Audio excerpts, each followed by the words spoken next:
Hukum Indonesia busuk. Kok ya tumpul ke atas tapi tajam ke bawah? Nggak adil ini, nggak adil. Hei. Ada konsumen Alfamart yang mengambil barang tanpa bayar. Bahasa kerennya mencuri. Ketahuan deh sama pegawai Alfamart dan sempat divideokan oleh pegawai Alfamart tersebut. Lucunya, si konsumen ini malah mengancam pegawai Alfamart dengan UU ITE dan membawa pengacara. Apa sih isi UU ITE-nya yang bisa mengancam pegawai Alfamart ini sampai-sampai si pegawai Alfamart-nya malahan minta maaf?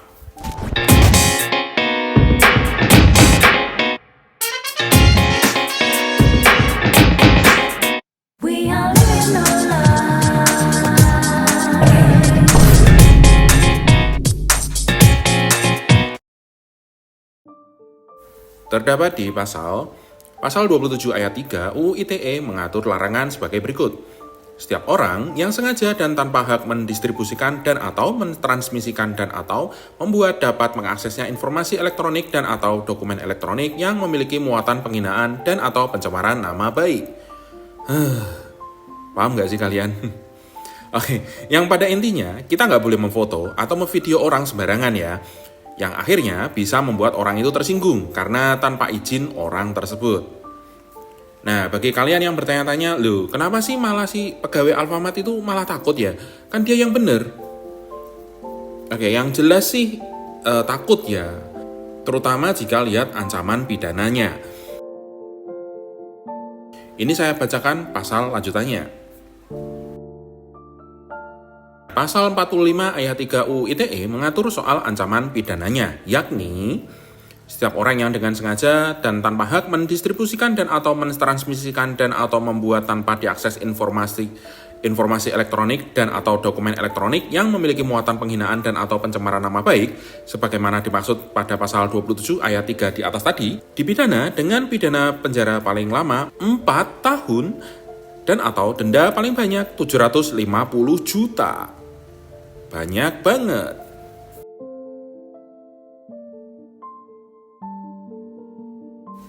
Menjadi rahasia umum, pegawai Alfamart statusnya hanya sebagai pegawai, yang tentu pendapatannya tidak jauh dari UMR. Meskipun dia benar, untuk melawan seseorang yang punya uang untuk memutarbalikkan hukum akan sangat melelahkan dan mengeluarkan dana yang tidak sedikit. Bahkan, jika dibawa ke ranah hukum, orang kecil tentu akan kesulitan untuk menyewa pengacara tandingan untuk membela dirinya sendiri. Kalau udah gini, siapa yang nggak takut kan?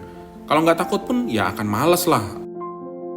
Tentu saja, jika pasal Undang-Undang ITE di atas benar-benar diproses, maka langkah awal polisi adalah membuktikan bahwa pencemaran nama baik itu benar-benar terjadi atau tidak.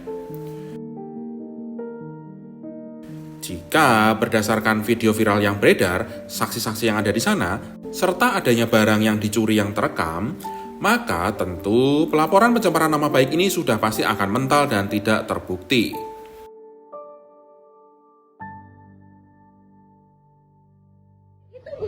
Iya, coba saya lihat dulu mana.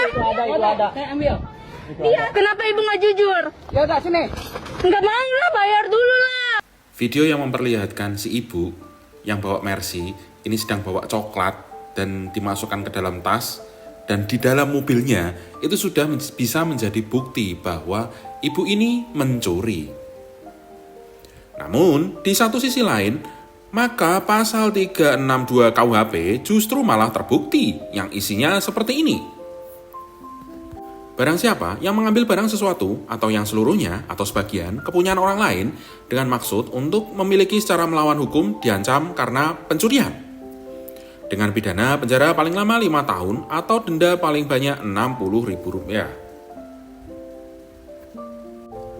Lah kok malah jadi senjata makan tuan? Kabar buruk ya bagi si konsumen yang ambil barang ini. Tidak seperti Undang-Undang ITE tentang pencemaran nama baik yang masuk ke dalam delik aduan, pencurian masuk ke dalam delik biasa. Artinya, polisi tetap dapat memproses kasus ini sebagai kasus pidana meskipun pegawai Alfamart dan konsumen sudah saling memaafkan secara kekeluargaan. Ya, sebenarnya sih nggak kekeluargaan juga sih, lah wong karyawan Alfamart-nya aja terlihat tertekan gitu kok membaca teks secara terpaksa. Gimana sih? Oke, sekarang kasus ini dipegang oleh Bang Hotman Paris. Bagi Bang Hotman, kasus ini kasus yang sepele sekali. Semudah menebak warna darah itu merah, warna daun itu hijau. Iya, semudah itu. Bahkan win rate-nya mencapai 90% dengan alasan yang sangat mudah. Ya ampun guys.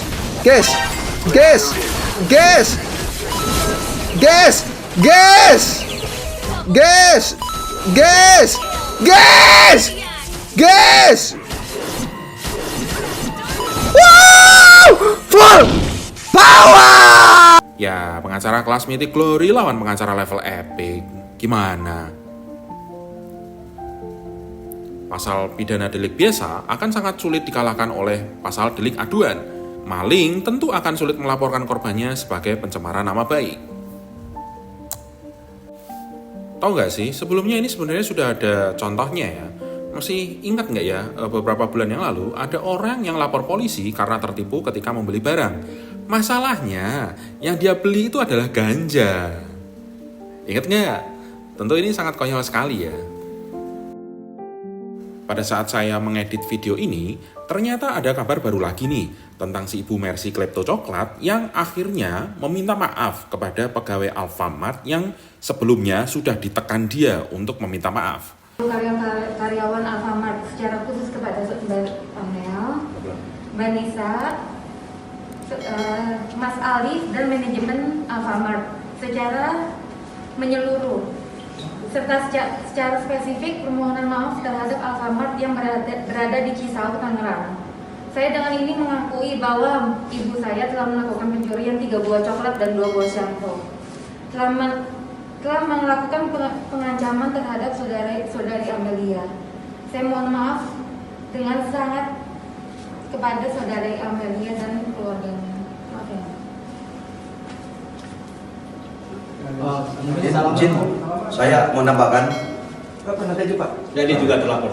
Saya pengacara dan terlapor. Terima kasih. Izin yang saya hormati Bapak Kapolres Tangsel Selatan, Bapak Kasat Reskrim dan semua jajarannya.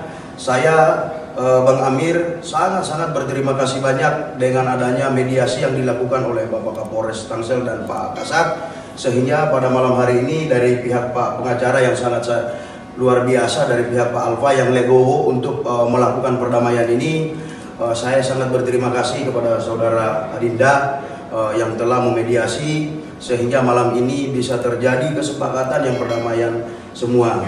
Mungkin dari saya memohon maaf kepada manajemen Alfamart yang telah membuat netizen sangat luar biasa boomingnya ini. Sekali lagi, Lucunya, yang meminta maaf ini anaknya loh, bukan si ibu ini loh.